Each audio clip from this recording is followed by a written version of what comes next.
Great. So it gives me great pleasure. So unfortunately, Donna Zeiger couldn't be here as well, but to introduce Donna Zeiger, who overlapped with Kathleen during her time in Jack's lab and worked as an undergraduate research assistant. And she's currently a children's literature writer. And so the prompt that Kathleen received associated with Donna was, "What moment with this person still makes you laugh?" And she said, "I remember when Donna began to talk about this cute boy she just met, Ziggy. She was especially excited to go on the local student Seder every Friday. She would come back the next week with more good stories about Ziggy. A few years later, Jack Martin, his wife Carol, and I went to their wedding, and in December 2024, my parents and I visited them and their three lovely children." So, hi everyone, my name is Danna Zeiger, and when I first met Kathleen, I was a college kid. I had joined Dr. Martin's research lab where these smart, intimidating people conducted neuroscience research. Might as well have been brain surgery. Oh wait, that's exactly what it was. Kathleen was an established scientist and a postdoc in the lab, and she was assigned to be my mentor. That turned out to be incredibly lucky for me. Thank you, Dr. Martin. Kathleen was kind, patient, and she answered an endless plethora of questions about journals and the cat corticospinal development. She was hilarious, and she also always looked out for me. It was Kathleen who caught that my spinal cord cross-section was totally inverted left to right as I was practicing for my senior thesis presentation. Kathleen came to our wedding. We still use her New York bowl and think of her every single time. And then I went on to grad school and beyond. Dr. Martin was certainly the kindest and most supportive mentor, but also having Kathleen in my corner, a successful female scientist role model, was invaluable. For those of you who don't know, I've written a picture book about Kathleen's story for children, and it's coming out this fall. I'm excited to share a little bit of it with you. It's called Rewriting the Rules: How Dr. Kathleen Friel Created New Possibilities for Brain Research and Disability.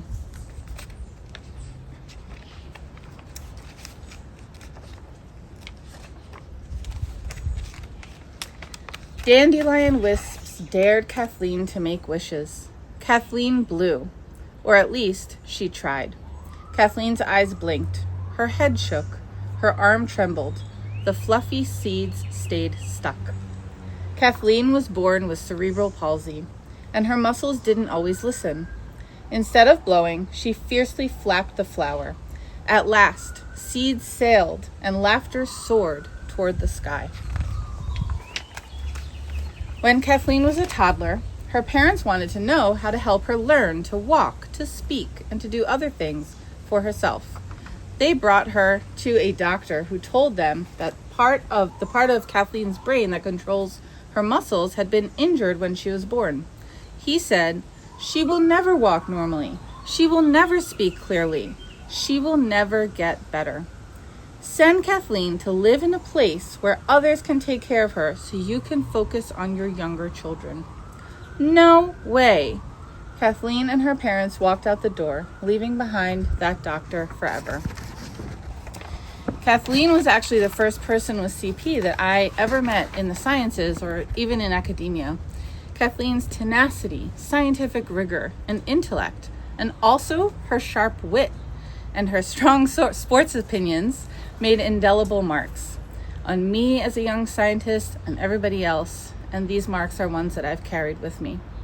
Through Kathleen, though, I've also witnessed society's stereotypes, hurtful assumptions, and cold-hearted exclusion of people with disabilities, mistreatment, mean comments, and constant dismissiveness of one of the smartest people I know, and a distinguished scientist in her own right, have been horrifying to see.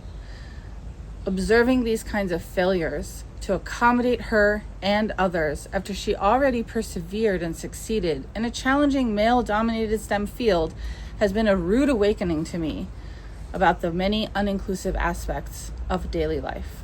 And all of this, her scientific prowess, success, her tenacity through society, her evolving ability to rewrite her own rules, gave me some courage and strength to rewrite my own rules. When COVID hit, I had a newborn, a toddler, and a sobbing, hysterical oldest child. I decided to resign from my professorship. and dive into homeschooling and pursue this lifelong dream of becoming a children's book author. I couldn't possibly be prouder of the fact that my very first book is Kathleen's story, which I am honored that she trusted me to tell. This book, like I've mentioned, is called Rewriting the Rules. And although it's entirely about the force of nature that is Kathleen, it is a tribute to everything she has taught me. I'll read to you a little bit more. This is towards the end.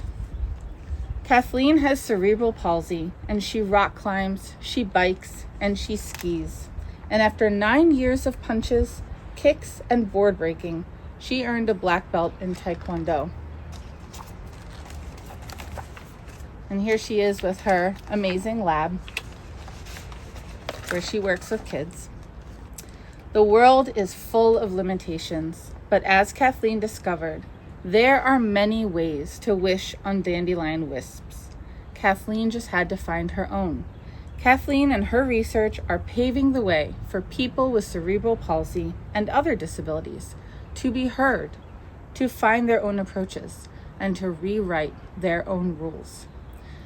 So let us take notes from the great strides and impact that Kathleen has made, and let us all rewrite the rules. Kathleen, thank you for everything. I'm so honored to be here, to be celebrating you and your achievements in science, but also your achievements as a female scientist and a person with CP. I'm excited for kids everywhere to get to know you.